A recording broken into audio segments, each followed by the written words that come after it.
Hello everyone, welcome back to my channel. আমি সিমি আবারও চলে এসেছি তোমাদের কাছে নতুন একটা ভিডিও নিয়ে। আর আজকে কিন্তু আমার সাথে ইন্ট্রোতে দাঁড়িয়ে আছে আমার শ্বশুর বাবাও। আমরা কিন্তু বর্তমানে এখন আছি শান্তিনিকেতনে, আমাদের রিসর্টে। এখান থেকে কিন্তু আজকে আমরা বেরিয়ে পড়ছি শান্তিনিকেতনের সাইট সিন গুলো ভিউ করার জন্য। তো দেখতে থাকো আমার সাথে, চলো শুরু করি আজকের ব্লগ।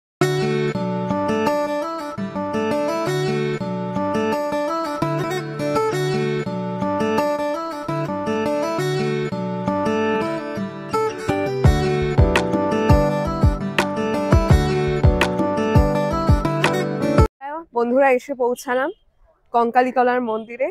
চলো এবার মাকে দর্শন করা যাক, দেখতে থাকো আমার সাথে।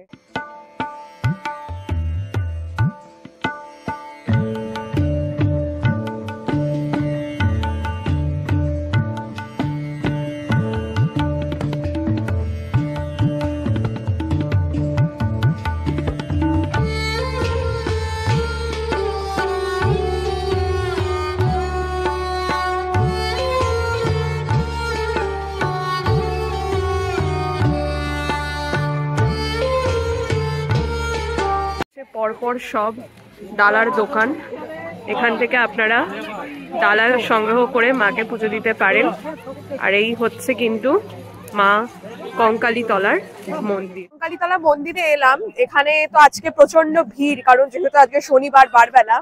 এখানে একটা জিনিস আমি প্রথমবার এলাম, কিন্তু সুজয়ের মানে বাবা মারা আগেও এসছে এখানে।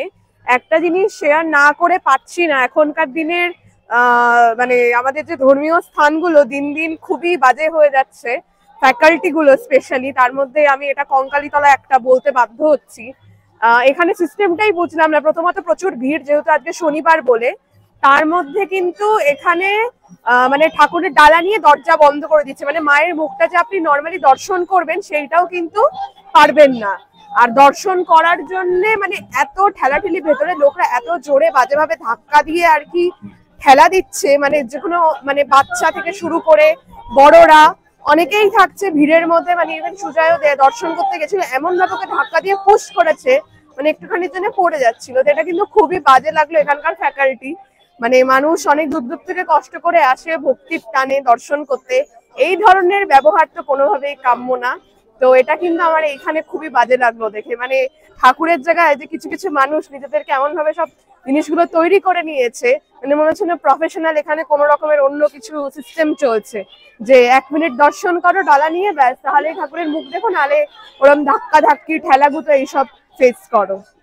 প্রচুর ভক্ত সমাগম, যেহেতু আজকে শনিবার বারবেলা, সেই জন্য কিন্তু এখানে প্রচুর আজকে ভিড়। সেটা আপনারা দেখে কিছুটা আন্দাজ করতেই পারছেন।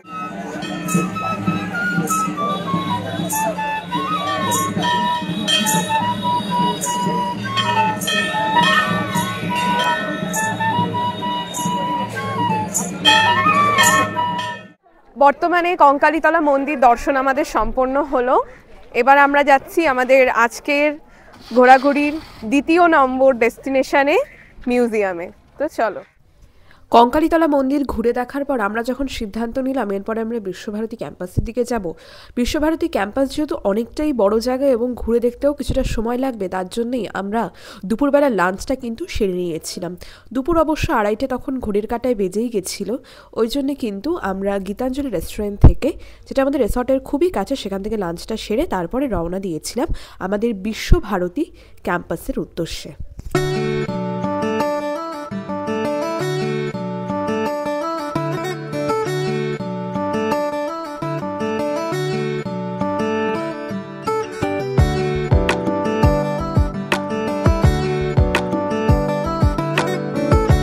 আমরা কিন্তু চলে এসেছি বিশ্বভারতীতে। বিশ্বভারতী মিউজিয়ামের মধ্যে এবার আমরা যাব এবং সমস্ত কিছু দেখব। এবং আমার পেছনে যেই পুরো অংশটা তোমরা দেখতে পাচ্ছ, এই অংশটা কিন্তু পুরোটাই কিন্তু বিশ্বভারতী বিশ্ববিদ্যালয়ের পুরো ক্যাম্পাসিং এরিয়া। তো দেখতে থাকো আমার সাথে, চলো।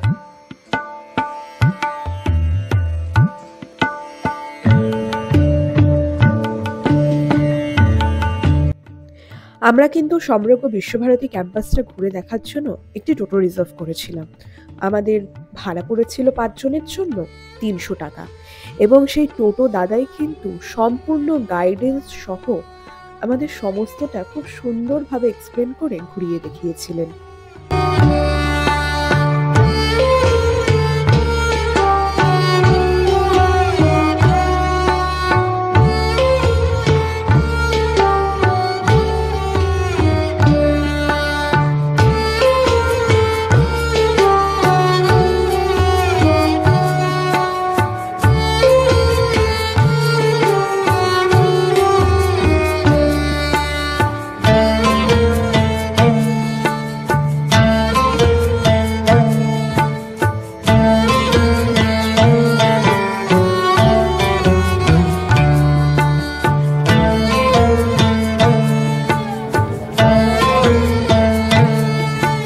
বিশ্বভারতীর ক্যাম্পাসের বিভিন্ন ভবনগুলো টোটো রিজার্ভ করে দেখে নিলাম। আর এখন চলে এসেছি কিন্তু আমরা বর্তমানে বিশ্বভারতী মিউজিয়ামে, যেখানে রবীন্দ্রনাথ ঠাকুরের ব্যবহৃত জিনিসগুলো রয়েছে। এখানে এখন টিকিট কাটার জন্য পেছনে লাইন প্রচুর, সুজয় ছোটু দাঁড়িয়েছে, আমিও যাব। তো ভেতরে সম্ভবত ক্যামেরা অ্যালাউ নেই, যেখানে যেখানে অ্যালাউ যদি থাকে তাহলে চলো তোমাদেরকে কিছু শর্টস দেখাই। আমরা এখন বর্তমানে কিন্তু ঢুকে গেলাম। এর ভেতরে কিন্তু এই বাইরের এরিয়াগুলোতে ভিডিও করা অ্যালাউ আছে, ভেতরে বললো যেখানে জিনিসগুলো রয়েছে সেখানেই কিন্তু জিনিসগুলো নেওয়া অ্যালাউ নেই। তো চলো যতটা পারি তোমাদেরকে দেখাই। খুবই সুন্দর এখানকার একটা মনোরম প্রকৃতি। একটা সত্যি কথা, শান্তিনিকেতনের এই প্রকৃতিতে যেন একটা আলাদা একটা ব্যাপার রয়েছে, এলেই যেন ভেতরের একটা আর্টিস্টিক ব্যাপার জেগে উঠছে নিজের মনের মধ্যে। খুবই সুন্দর লাগছে, আর চারিদিকে তো এত গাছগাছালি দেখে জাস্ট মনটা ভরে যাচ্ছে। এখন চলো তোমাদেরকে একটু একটু করে সবটাই দেখানোর চেষ্টা করব, তো দেখতে থাকো। কেমন লাগছে সুজয়?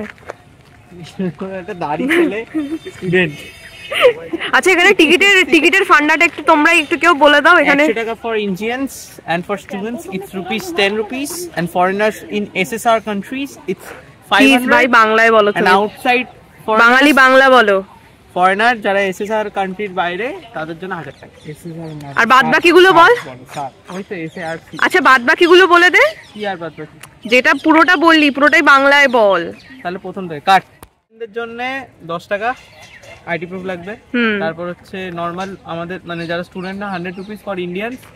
আর ফরেনারদের জন্য যারা সার্ক মানে SARC ওর মধ্যে পড়ে তাদের জন্য 500, ওর বাইরে পড়লে ₹1000। আচ্ছা, ওকে। তো আমরা এখন যাচ্ছি হেঁটে হেঁটে মিউজিয়ামের ভেতরে। এইটাই তো মিউজিয়াম, না? এই বিল্ডিংটাই, এই পুরোটা জুড়েই কিন্তু মিউজিয়াম। এর ভেতরেই কিন্তু বিভিন্ন জিনিসপত্র আছে দেখার। আমি জানি না ভেতরে কতটা কি দেখতে পাবো, কিন্তু তোমাদের বাইরের এরিয়াটাই দেখালাম। ভীষণই সুন্দর লাগছে, চারিদিকটা দেখো এত সুন্দর গাছগাছালি, উফ, জাস্ট মনটা ভরে যাচ্ছে। আর এই শীতের ওয়েদারে আরো এত সুন্দর লাগছে। কি গো, আমারও পরানো যাহা চায়। মিউজিয়ামের ভেতর থেকে ঘুরে বাইরে বেরোলাম। ভেতরে কোনো রকমের ফটো বা ভিডিও তোলা অ্যালাউ ছিল না। রবীন্দ্রনাথ ঠাকুরের বলে না, সমস্ত ঠাকুর বাড়ির যারা যারা ছিলেন সবারই ব্যবহৃত জিনিসপত্র, ঠাকুর বাড়ির কিছু আসবাবপত্র, এই সমস্তটাই কিন্তু এই মিউজিয়ামে দেখার অংশ। তো ভালোই লাগলো সমস্ত কিছু দেখতে।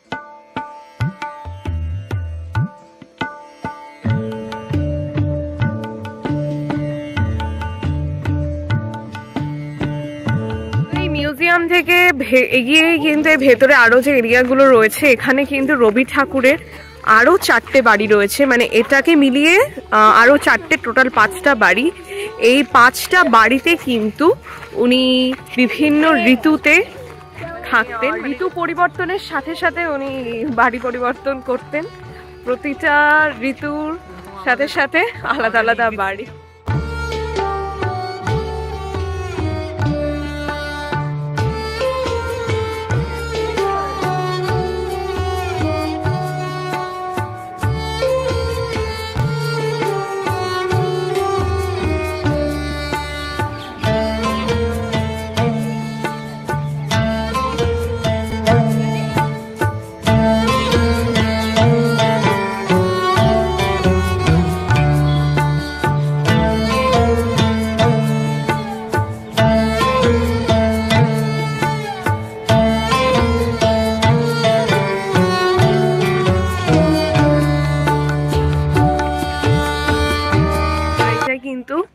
রবীন্দ্রনাথ ঠাকুর ব্যবহার করতেন।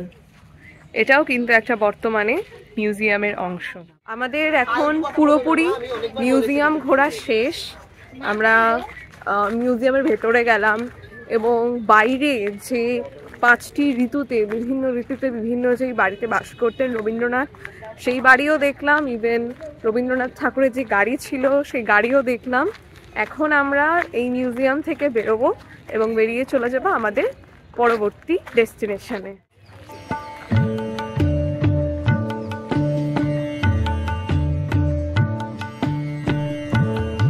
এরপরে আমরা রওনা দিয়েছিলাম আমাদের বহুল প্রতীক্ষিত সেই জায়গায় সোনাঝুরির হাটে যাওয়ার জন্য। কিন্তু বিশ্বাস করুন, সোনাঝুরির হাটে রাস্তাটাতে ঢুকতেই এত আমরা জ্যামের সম্মুখীন হলাম, প্রায় 1 ঘন্টার ওপরে দাঁড়িয়ে পড়েছিলাম গাড়ি নিয়ে। আর তার থেকেও বড় দুঃখের বিষয় হলো সোনাঝুরির হাটের থেকে যে পার্কিংয়ের এরিয়াটা সেটাও প্রচুর ডিস্টেন্সে ছিল, যার জন্যে আমরা দুর্ভাগ্যবশত সোনাঝুরির হাট নেমে আর ঘুরে দেখতে পারিনি। ওই গাড়ি নিয়ে রাস্তায় চলতে চলতে যেটুখানি দেখছিলাম সেটুখানি দেখে নিয়েছিলাম। এটা একদমই সোনাঝুরির হাটের শুরুর দিকে, ওই জন্য একটু ফাঁকা ফাঁকা লাগলেও কিছুটা রাস্তা যাওয়ার পর দেখি যে বাপরে কি ভিড়। আমরা দেখতে পেলে সোনাঝুরির হাট কিন্তু আমরা ঘুরতে পারিনি, এতটাই ক্রাউড ছিল। তো টোটো দিয়ে গাড়ি দিয়ে খুবই খারাপ অবস্থা ওখানকার, এবং ওখানে যে পার্কিং এর জায়গাও ছিল, মানে মোটামুটি সোনাঝুরির হাটে যেতে গেলে ওখান থেকে 15-20 মিনিট হেঁটে যাওয়া লাগবে। তো আমরা ওই জন্য সোনাঝুরির হাট আজকে গেলাম না, আমাদের কাছে লাগে ছিল না সোনাঝুরির হাটটা। কিন্তু বেশ যেটুখানি গাড়ির থেকে দেখলাম বেশ দেখে ভালোই লাগলো, এবং ভীষণ বড় একটা হাট, মানে যেখানে সমস্ত কিছু পাওয়া যায়, শাড়ি থেকে শুরু করে জুয়েলারিজ, মানে মেয়েদের জন্য স্পেশালি এটা খুব একটা আকর্ষণীয় জায়গা। এখন ঘড়ির কাঁটায় বেজে গেছে 5টা 20, মানে সন্ধে তো হয়েই গেছে শীতকালের সময়। আমাদের ইচ্ছা আছে এখন বাংলাদেশ ভবন যাওয়ার, যেটা বোলপুরে রয়েছে, কিন্তু যেহেতু 5:30 অলরেডি বাজতে গেছে, পুরো অন্ধকার হয়ে গেছে, জানি না ওটা খোলা পাবো নাকি, আদৌ ঢুকতে পারবো নাকি, এখন দেখা যাক। চলো।